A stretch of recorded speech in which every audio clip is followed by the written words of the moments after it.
নমস্কার। অনুপ বন্দ্যোপাধ্যায় নিবেদিত রবি ধারা অনুষ্ঠানে আপনাদের সাদর আমন্ত্রণ। রবীন্দ্রনাথ ঠাকুর সম্বন্ধে লিখতে গিয়ে বুদ্ধদেব বসু যেন আমাদের সবার প্রতিনিধি হয়েই লিখেছিলেন, একখানি ছোট ক্ষেতে এত ফসল, এত বিচিত্র রকমের শস্য, যেন একই মাটিতে বিশ্বের সম্ভার। প্রকৃতির মতোই অমিতবিত্ত প্রাচুর্য কেমন করে সম্ভব হল?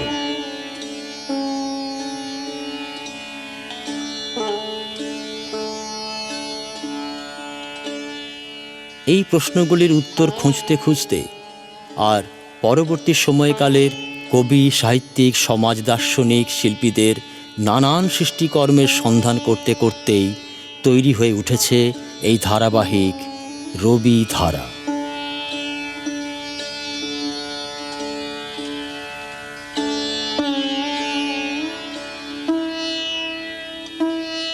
শতাধিক পর্বে বিভক্ত এই রবিধারা ধারাবাহিকে আমরা প্রধানত রবীন্দ্রনাথ ঠাকুরের বিভিন্ন প্রবন্ধের নির্বাচিত অংশ শুনব। সঙ্গে অবশ্যই থাকবে পরবর্তী প্রজন্মের কবি, সাহিত্যিক, শিল্পীদের সৃষ্টিকথা।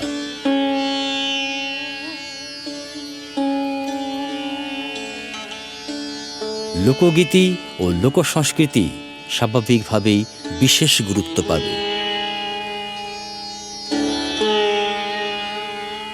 এই বছর কবি সুভাষ মুখোপাধ্যায়ের জন্মশতবর্ষ, তাই রবিধারার আগামী বেশ কিছু পর্ব জুড়ে থাকবে আমাদের সুভাষদার লেখার কথা, সাক্ষাৎকারের কথা, আর সুভাষদাকে নিয়ে এই সময়ের আরেক শ্রেষ্ঠ কবি শঙ্খ ঘোষের দীর্ঘ সাক্ষাৎকার ও নানান অজানা কথা।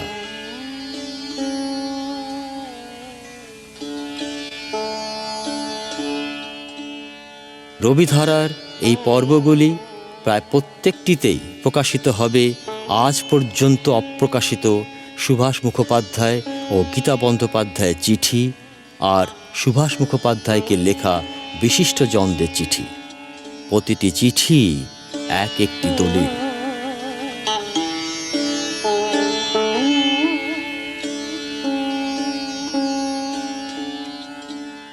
রবিধারার এই বিশেষ পর্বে আমরা কবি সুভাষ মুখোপাধ্যায়ের সম্পর্কে এই সময়কালের শ্রেষ্ঠ কবি শঙ্খ ঘোষের কিছু কথা শুনি। আমরা জানি এই বছরটা কবি সুভাষ মুখোপাধ্যায়ের জন্মশতবার্ষিকী, তাই কবি শঙ্খ ঘোষের কাছে অনেকগুলি প্রশ্ন নিয়ে গিয়েছিলাম। সেই দীর্ঘ সাক্ষাৎকারের কিছু অংশ আজকের রবিধারা ধারাবাহিকে। শেষে কবি সুভাষ মুখোপাধ্যায়ের একটি অসামান্য কবিতাও থাকলো। শঙ্খদার সামনে আমি প্রশ্নগুলি রেখেছিলাম এইভাবে। সুভাষ মুখোপাধ্যায় বলেছিলেন, কথায় চিঁড়ে ভেজে না, কিন্তু মন ভেজে অন্যের মনকে নাড়ানো যায়, তাতে কাজ হয়। কথা আর কাজের মধ্যস্থ হলো মন। মনকে নাড়াতে পারলেই হাত চলে। আমি চাই কবিতা দিয়ে মানুষের হাতগুলোকে এমনভাবে কাজে লাগাতে যাতে দুনিয়াটা মনের মতো করে আমরা বদলে দিতে পারি। এই প্রসঙ্গে আপনি কি বলবেন? কবি শঙ্খ ঘোষ বলছেন, কবিতা আর জীবন বিষয়ে সুভাষ মুখোপাধ্যায়ের যে ধরনের বিশ্বাস ছিল সেদিক থেকে এই কথাটি চমৎকার। এই কবির কাব্যাদর্শ আর জীবনাদর্শ একই সঙ্গে ধরা পড়ে এই কথাটির মধ্যে। তার পরিপার্শ্বে যারা ছিলেন তাদের মধ্যে অনেকে ধরতেই পারেননি সুভাষদার অন্তঃস্থিত মার্ক্সবাদ বিশ্বাসের এই মূল ভিত্তিটাকে।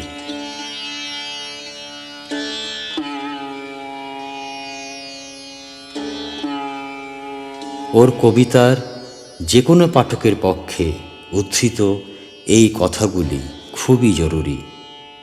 কিন্তু আমাকে যদি জিজ্ঞাসা করো যে কবিতার কথা ঠিক এইভাবেই পাঠক মনে সঞ্চারিত হয় কি না, তাহলে আমি আমার বিশ্বাস বা অভিজ্ঞতা থেকে হয়তো বলবো, না, এরকম ঘটে না। ঘটলে হয়তো ভালো হতো, কিন্তু যা কিছু হতো সেটাই তো সবসময় মঙ্গলময় নয়। তাই আমার সবসময় মনে হয় ভিতরের একটা রোমান্টিক আবেগ দিয়ে বাস্তবের দিকে তাকাতেন সুভাষদা।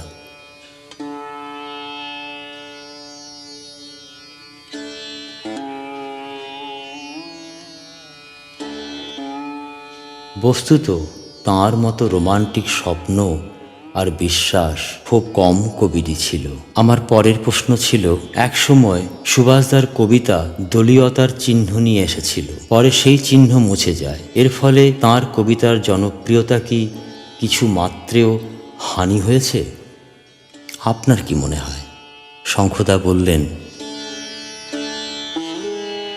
কবিতা প্রসঙ্গে বা সাহিত্য শিল্প প্রসঙ্গে জনপ্রিয়তা শব্দটি বেশ বিপজ্জনক ও সন্দেহজনক। যথার্থ কবিতা জনপ্রিয় হতে পারে না তা নয়, কিন্তু জনপ্রিয়তাই কবিতার কোনো যথার্থ নিরিখ নয়। পদাতিক থেকে চিরকুট পর্যন্ত কবিতাগুলির স্বাদ কখনো ভুলবার না, কিন্তু সেই সঙ্গে তার একটা সমকালীন রাজনীতিগত প্রবল প্রভাব ছিল। এই দুটো ঘটনা একই সঙ্গে ঘটেছে, কিন্তু ফুল ফুটুক পর্যায় থেকে তার শেষতম কবিতা পর্যন্ত যে জগৎটা সুভাষ মুখোপাধ্যায়ের কবিতায় আছে, দলীয়তা চিহ্নহীনভাবে, সেই জগৎও কিন্তু সাধারণ কর্মী মানুষদেরই জীবনের ছবি। এইটে বুঝতে না পেরে মার্ক্সবাদের এক যান্ত্রিক প্রয়োগের প্রত্যাশা নিয়ে যদি কেউ ওর কবিতা পড়েন, তাহলে তাদের হতাশা জাগবেই। কেননা তারা কখনো সত্য জীবনকে দেখেনও না, জানো না। তারা একটা তত্ত্বগত আর দলীয় চিন্তাগত ভাবনা থেকে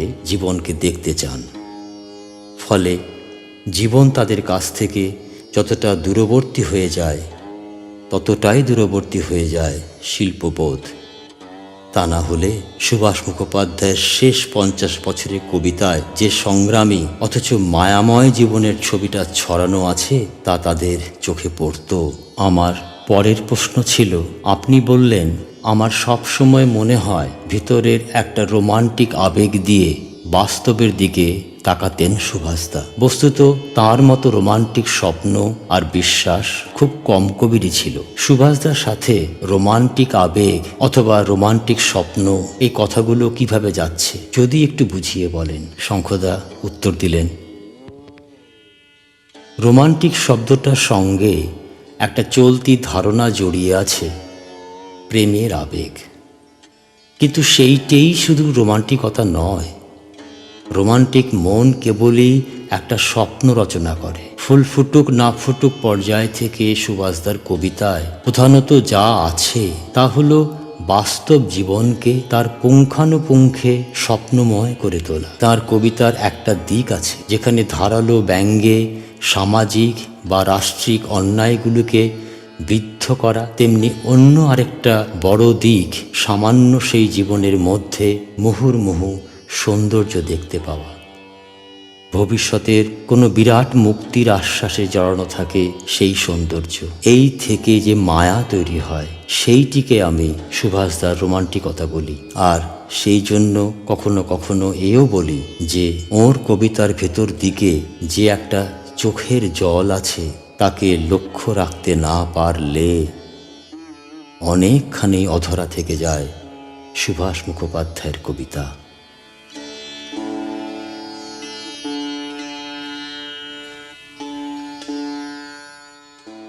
এবার আমরা একটা অসাধারণ কবিতা পড়ব কবি সুভাষ মুখোপাধ্যায়ের। কবিতা তুমি তো কাঁদো না। কি আশ্চর্য, কখনোই তুমি তো কাঁদো না। পুঁটুলি পাকিয়ে রেখে গেছো এ বাড়ির আনাচে কানাচে, যে মনোবেদনা পুড়ে যাচ্ছি আমি তার আঁচে। এই একরকম ভালো, শুনতে পাই না কানে। কে কি বলল, কে কেন চাইছে বেশি আরো, থাকতে হয় না সাথে পাঁচে কারো। গলিতে তোমার ছোট্ট এক চিলতে বাগানে লঙ্কা গাছে ফুল ধরেছে সবে, তুমি আসছো কবে? ছেঁড়া সেলাইয়ের ছুঁচে ভাঙা জোড়া দেওয়ার আঠায় তুমি আছো, ছুঁলেই টের পাই লাঠি হাতে উঠে এ ঘর ও ঘর করি খোঁড়াতে খোঁড়াতে। কখনো সাক্ষাতে বলিনি লজ্জার মাথা খেয়ে মুখ ফুটে, তবু খুব জানতে ইচ্ছে করে। কখনো না কেঁদে সমস্ত বর্ষার জল কেন তুমি হাসি মুখে তুলে নাও দু চোখের কোলে? একদিন বাঁধ ভেঙে দিয়ে আমাকে ভাসিয়ে দেবে বলে।